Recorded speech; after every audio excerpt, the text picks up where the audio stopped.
बिस्मिल्लाहिर्रहमानिर्रहीम। अस्सलाम वालेकुम नाज़रीन, आप यूट्यूब चैनल देख रहे हैं। मैं इमरान ख़ान हूँ।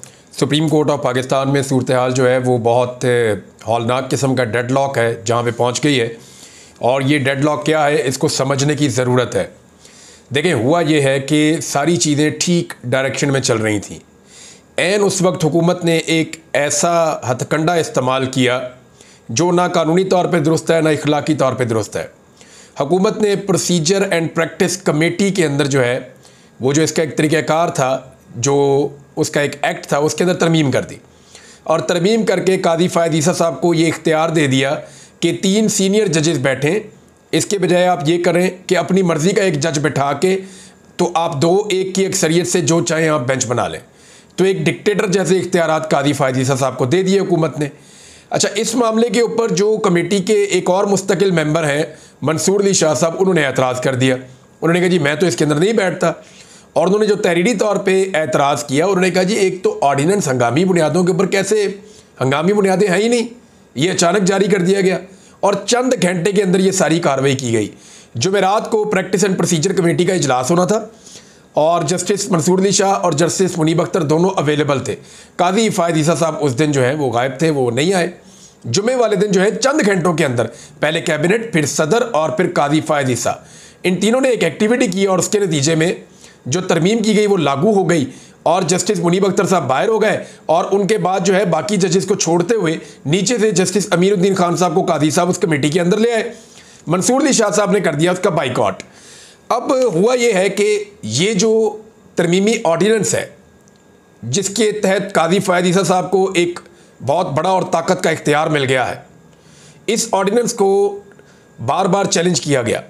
यानी लाहौर हाई कोर्ट में भी चैलेंज किया गया और कराची हाई कोर्ट में भी चैलेंज किया गया। उन दोनों के अंदर एक ही दम फैसला आया, कल के दिन में एक ही वक्त में अचानक फैसला आया जो महफूज फैसले सुना दिए गए। और लाहौर हाई कोर्ट ने 2 तारीख अक्टूबर की, यानी 2 तारीख, कितना लंबा टाइम दे दिया। और सिंध हाई कोर्ट ने जो है वो 3 तारीख दे दी, यानी उन्होंने भी एक लंबा वक्त दे दिया। इतना लंबा वक्त क्या ऐसे अहम तरीन मामले को दिया जा सकता है? क्योंकि ये फौरी नौयत का मामला है, और फौरी नौयत का मामला ये कैसे है इसको ज़रा समझ लीजिए। इसलिए कि सुप्रीम कोर्ट ऑफ पाकिस्तान में जितने बेंचेस बनेंगे वो यही कमेटी बनाएगी। अगर तो ये ऑर्डिनेंस गलत है तो वो जो बेंचेस बनेंगे वो गलत हैं, और अगर ये ऑर्डिनेंस ठीक है तो बेंचेस बनेंगे वो ठीक है। दूसरी जानिब मंसूर अली शाह साहब ने कहा कि सारे जज बैठे और बैठकर फैसला कर लें, क्योंकि सुप्रीम कोर्ट ऑफ पाकिस्तान में भी 2 पटिशन्स इसके खिलाफ दायर कर दी गई हैं। तो क्या सुप्रीम कोर्ट ऑफ पाकिस्तान में इस केस को सुना जा सकता है? मेरे ख्याल में लाहौर हाई कोर्ट में और सिंध हाई कोर्ट में इसको इसलिए इंटरटेन किया गया है ताकि सुप्रीम कोर्ट ऑफ पाकिस्तान ये कहे जी हाई कोर्ट में सुना जा रहा है तो हम यहाँ पे क्यों सुने। लेकिन उसूलन इसको सुप्रीम कोर्ट ऑफ पाकिस्तान में सुना जाना चाहिए। वफाक का वकील ये बात हाई कोर्ट के अंदर खड़ा होकर कह भी रहा था, लेकिन इसको सुप्रीम कोर्ट ऑफ पाकिस्तान सुनेगा कैसे? क्योंकि इस वक्त की जो प्रैक्टिस एंड प्रोसीजर कमेटी है उसी के ऊपर तो एतराज़ है। जो पटिशन आई हैं वो भी उसी के खिलाफ आई हैं और उसी के खिलाफ ये केस लगा है। तो क्या वही कमेटी बेंच बनाएगी? ये है एक ऐसा नुक्ता जहाँ पे आके मामला फंस गया है। और अगर वो कमेटी बेंच नहीं बनाएगी तो दूसरा रास्ता ये है कि तमाम जजेस जो है वो चाहे फुल कोर्ट का बेंच बनाकर बैठ जाएं, चाहे अपनी इंटरनल मीटिंग करके बैठ जाएं, और जो 19 जजेस इस वक्त मौजूद हैं वो बैठकर फैसला करें कि क्या ये जो ऑर्डिनेंस जारी किया गया ये ठीक है या गलत है। मैं कादी फ़ायद ईसा साहब का एक स्टेटमेंट आपको सुना देता हूँ, उससे आपको आइडिया हो जाएगा कि कादी फ़ायद ईसा साहब माजी में इसके बारे में क्या कहते थे। कादी साहब कहते थे शट डाउन पार्लियामेंट, कि पार्लियामेंट को बंद कर दीजिए। If laws are to be introduced through ordinances, कि अगर आपने कानून जो है वो इंट्रोड्यूस करने हैं ऑर्डिनेंसेस के ज़रिए से तो फिर आप पार्लियामेंट को ताला लगा दें, उसको बंद कर दें। ये जनाब कादी फ़ायद ईसा साहब कहते थे।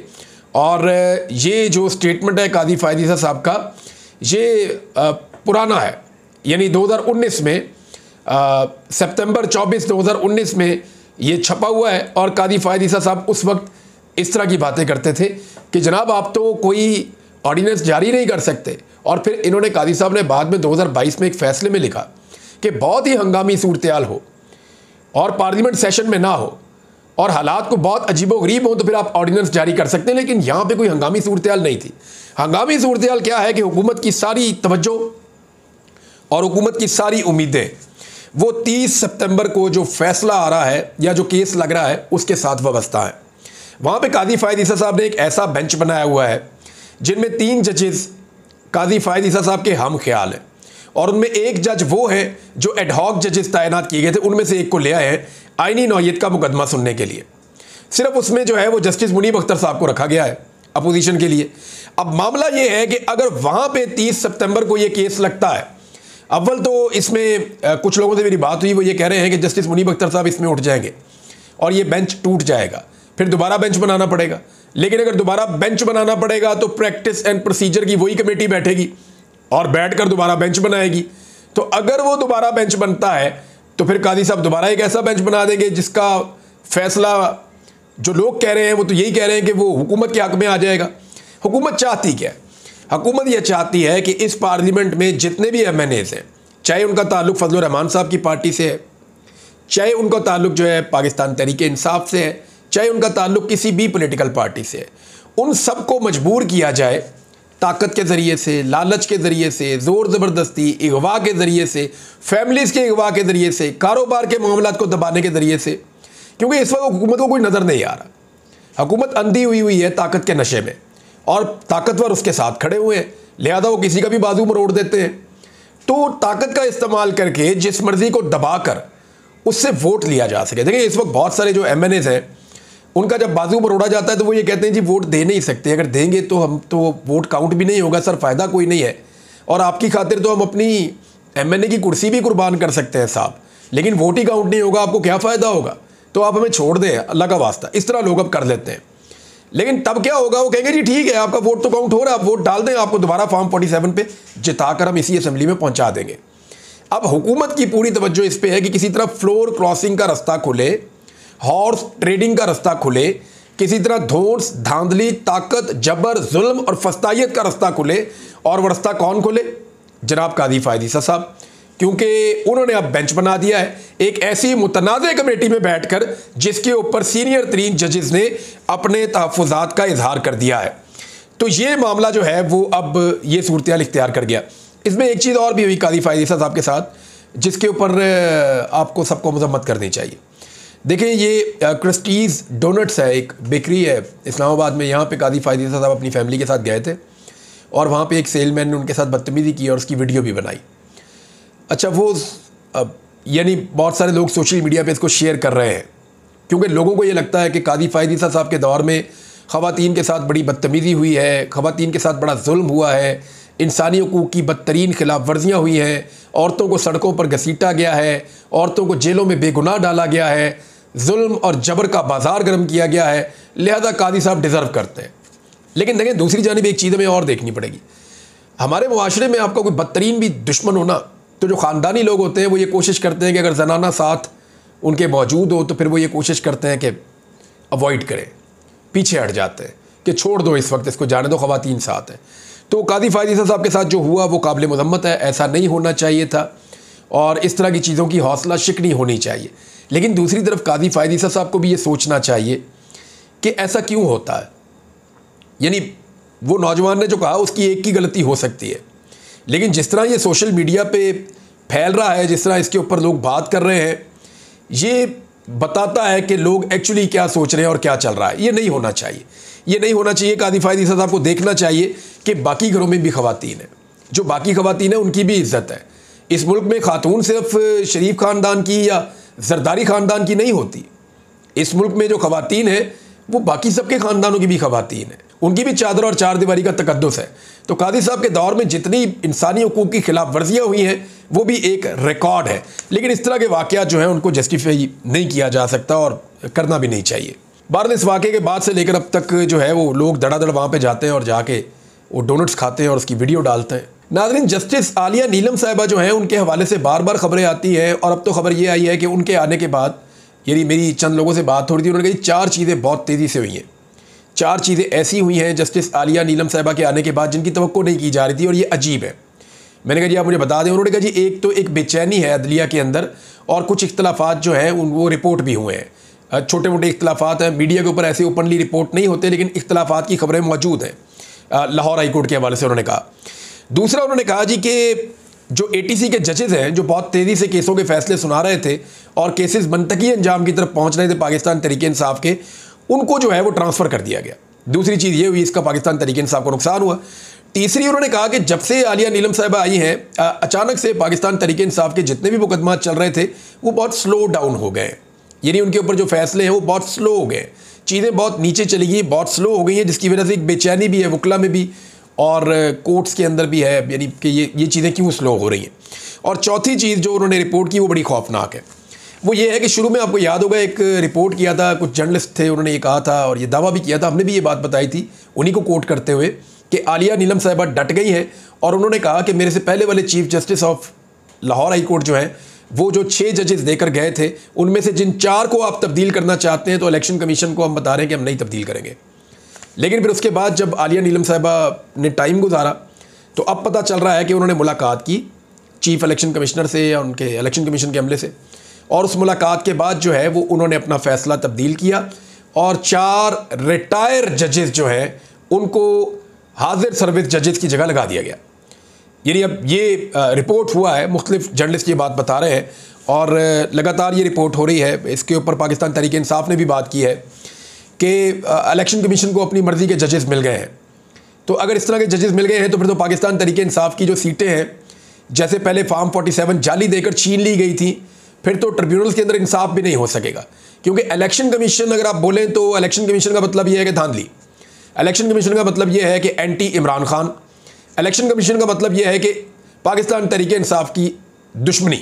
और यह साबित हुआ जब केस चला मखसूस नशिस्तों का, तो वहाँ पे इलेक्शन कमीशन ऑफ पाकिस्तान का रोल ये जजेस ने अपने फैसले में लिखा है कि हैरत अंगेज़ तौर पे इस तरह का था कि लगता था कि वो एक पार्टी के तौर पे शरीक हैं जो नहीं चाहती कि उनकी मुखालिफ पॉलिटिकल पार्टी को जो है वो सीटें मिल जाएं।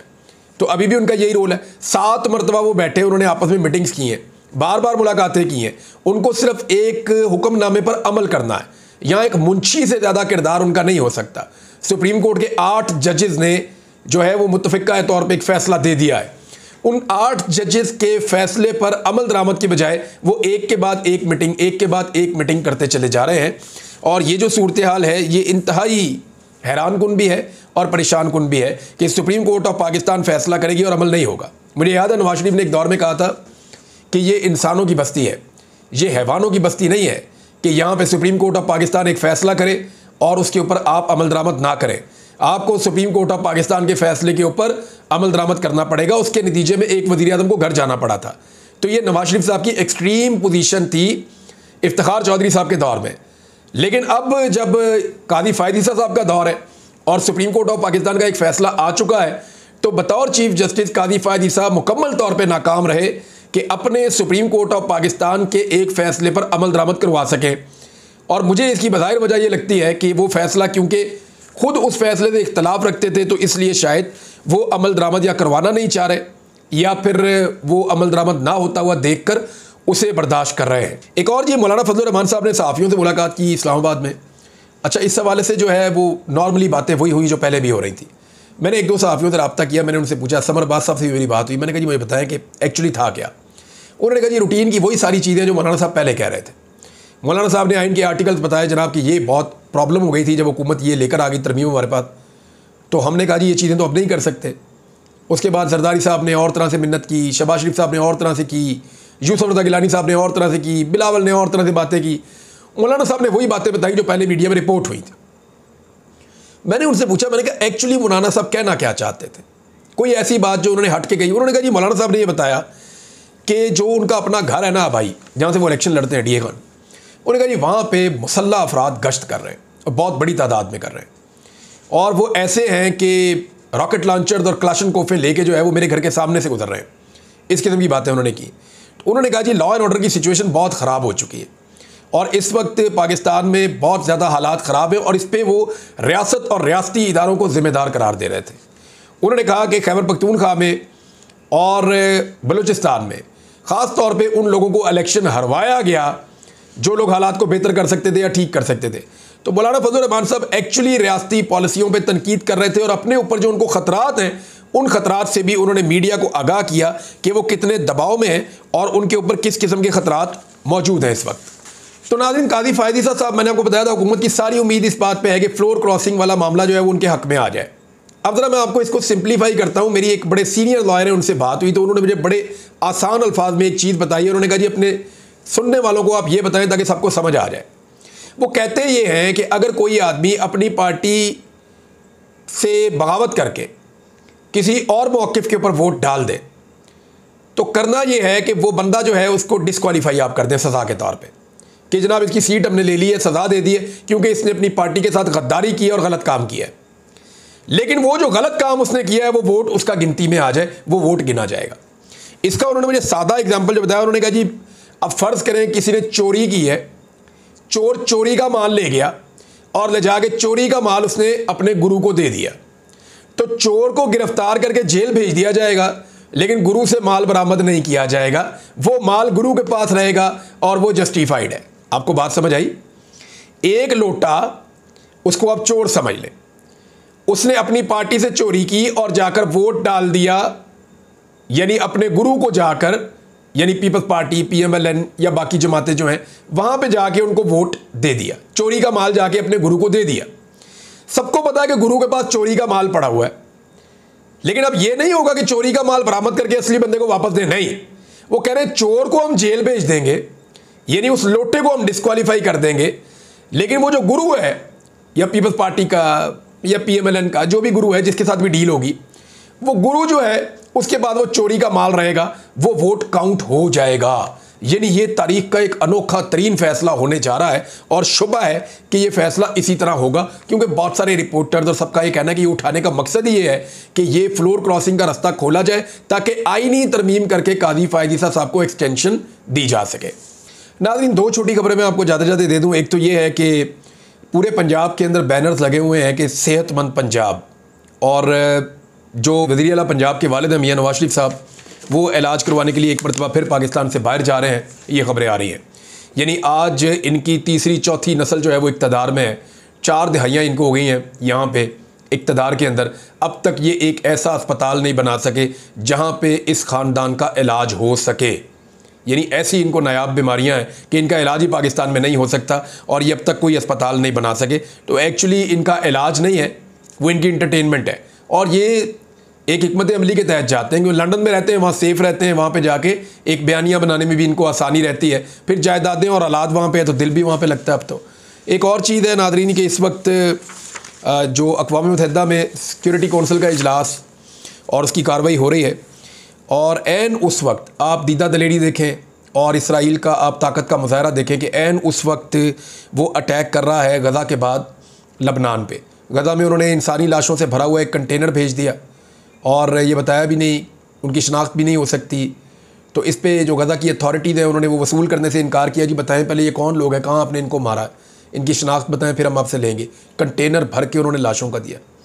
और दूसरी चीज़ जो है वो ये है कि लबनान में जो उन्होंने अटैक किया, 600 औरतों और बच्चों समेत लोग शहीद हो चुके हैं, और जो ज़ख्मी हैं उनकी तादाद 2500 से ज़ायद है, जबकि 90,000 अफराद इस वक्त तक बेघर हो चुके हैं। और ये अटैक वो कर रहे हैं और उनका ये कहना है कि हम इतना शदीद फ़िज़ाई हमला इसलिए कर रहे हैं कि हम ग्राउंड पे अपनी फोर्सेस को अब लेकर जाएंगे। और ये उस वक्त हो रहा है जब अक़वाम मुत्तहिदा का इजलास चल रहा है और दुनिया इस पर कुछ नहीं कर पा रही। अब तक के लिए इतना ही। अपना ख्याल रखिएगा, अपने इस चैनल का भी। अल्लाह हाफ़िज़।